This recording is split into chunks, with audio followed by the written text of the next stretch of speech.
যুদ্ধবিরতির অবসান নাকি নতুন কোনো সংঘাতের সূচনা? বন্ধুগণ, মধ্যপ্রাচ্যের উত্তেজনা এখন আর কেবল আঞ্চলিক সীমানার মধ্যেই সীমাবদ্ধ নেই, বরং তা বৈশ্বিক পরাশক্তিগুলো সরাসরি সামরিক সংঘাতের রূপ নেওয়ার উপক্রম হয়েছে।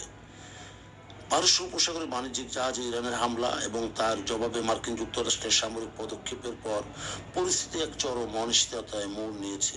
আর এই উত্তপ্ত পরিস্থিতির মধ্যে এক চাঞ্চল্যকর মন্তব্য করেছেন বিখ্যাত সামরিক গবেষক এবং আরবান ওয়ারফেয়ার ইনস্টিটিউটের নির্বাহী পরিচালক জন স্পেন্সার।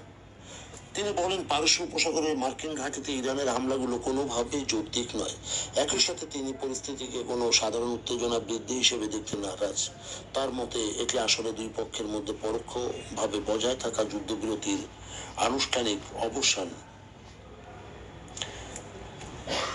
বিশেষ করে ইরান এর দায় প্রথমে তার উপর পড়ে, কারণ সাম্প্রতিক সময়ে পারস্য উপসাগর এবং হরমুজ প্রণালীর মতো গুরুত্বপূর্ণ আন্তর্জাতিক জলসীমায় বাণিজ্যিক জাহাজে ড্রোন বা ক্ষেপণাস্ত্র হামলা চালানোর মাধ্যমে সংঘাতের প্রথম উস্কানি এসেছে ইরানের পক্ষ থেকে।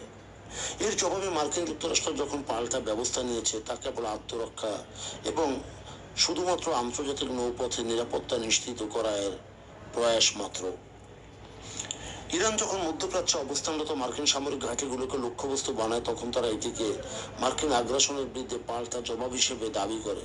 তবে এই হামলাগুলো কোনোভাবেই যৌক্তিক নয়, কারণ বাণিজ্যিক জাহাজের নিরাপত্তার বিপরীতে সরাসরি মার্কিন ঘাঁটিতে আঘাত করাকে একটি প্রকাশ্য যুদ্ধদেহী মনোভাব হিসেবে মনে করা হয়। সাধারণত যে কোনো বড় সামরিক ঘটনার পর বিশ্লেষকরা সেটিকে উত্তেজনার পারদ চড়া বা এসকেলেশন হিসেবে আখ্যায়িত করেন।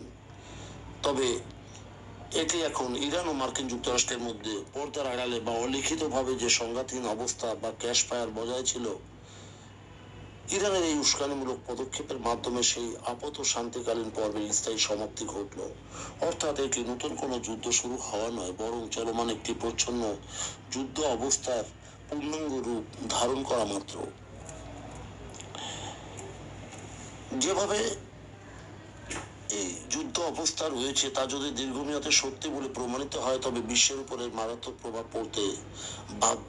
যেমন পারস্য উপসাগরে বিশ্বের অন্যতম প্রধান জ্বালানি প্রবাহিত বা সরবরাহ পথ। হরমুজ প্রণালীতে নিয়মিত সংঘাতের অর্থ হলো বিশ্ববাজারে তেলের দাম এক লাফে আকাশচুম্বী হয়ে যাওয়া, যার ধাক্কা লাগবে প্রতিটি দেশের অর্থনীতিতে।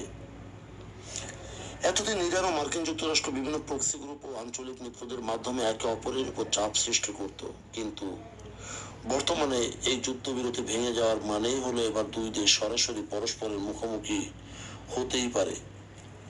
এই সংকট দীর্ঘায়িত হলে ইসরায়েল, সৌদি আরব এবং উপসাগরের অন্যান্য দেশ যেমন মার্কিন শিবিরের হয়ে মাঠে নামতে পারে, তেমনি চীন ও রাশিয়ার মতো পরাশক্তিগুলো ইরানের কূটনৈতিক ও কৌশলগত ঢাল হিসেবে অবতীর্ণ হতে পারে। সবিশেষ যে পশ্চিমা সামরিক নীতি নির্ধারকদের যে মনোভাব, সেটিতে প্রতীয়মান হয় যে, বা বিশ্লেষণে এটি ধারণা হয় যে ইরান একতরফাভাবে এই সংকটের মূল হোতা হিসেবে চিহ্নিত হয়েছেন। তবে অন্য পক্ষের বিশ্লেষকদের মতে মধ্যপ্রাচ্যে মার্কিন বাহিনীর অতিরিক্ত উপস্থিতি এবং ইরানের উপর আরোপিত কঠোর অর্থনৈতিক নিষেধাজ্ঞাগুলোকে উপেক্ষা করে এই সংকটের সমাধান অসম্ভব। আপাতত বলা যায় যে এই অলিখিত যুদ্ধবিরতি যদি সত্যি শেষ হয়ে গিয়ে থাকে, তবে মধ্যপ্রাচ্য কেবল একটি নতুন সংঘাতের দিকে এগিয়ে যাচ্ছে না, বরং বিশ্ব এক অনির্দিষ্টকালের ভূ রাজনৈতিক সংকটের মুখোমুখি হতে চলেছে।